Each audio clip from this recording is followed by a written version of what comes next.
एक समय इस किले में एक सैनिक थी जो युद्ध के दौरान यहाँ तैनात थी। ये किला उस समय युद्ध और रक्तपात का गवाह था।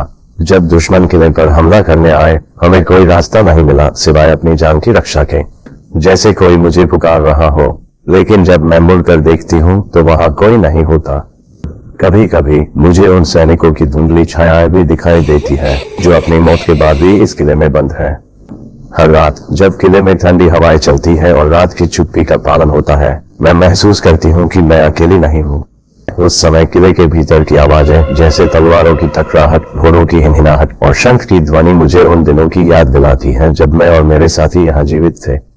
मेरे जीवन का अंत यद्यपि भयानक था, लेकिन किले की दीवारों के भीतर आज भी मेरी और मेरे जैसे अन्य सैनिकों की आत्माएं मौजूद हैं। हम उन घटनाओं का हिसाब मांगने के लिए यहाँ हैं जो हमारी जानें ले गईं, लेकिन हमारी आत्माएं कभी शांति नहीं पा सकती।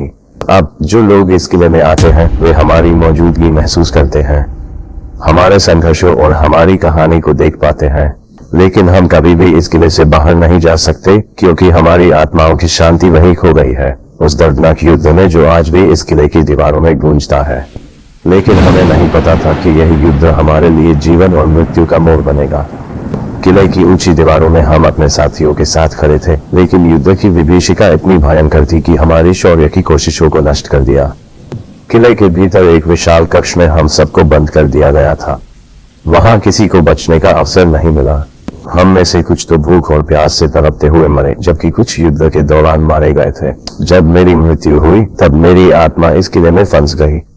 किले की दीवारों और कक्षों में हर दिन वही दृश्य दोहराए जाते हैं जैसा मैंने युद्ध के समय देखा था। मैं अभी यहाँ हूँ, उन दर्दनाक लम्हों को महसूस करती हुई। जब कोई यहाँ आता है तो मुझे लगता है जैसे मेरे साथ वही लोग हैं जो युद्ध में मारे गए थे। किले में घूमते समय मैं अपनी पुरानी यादों को महसूस करती हूँ। उन सैनिकों की आत्माएं जो युद्ध में मारे गए थे, वे भी अब इस किले में भटकते हैं। और रात के समय जब किले के शांत वातावरण में कोई हलचल नहीं होती, तो अचानक मुझे महसूस होता है कि कोई मेरे पास आ रहा है।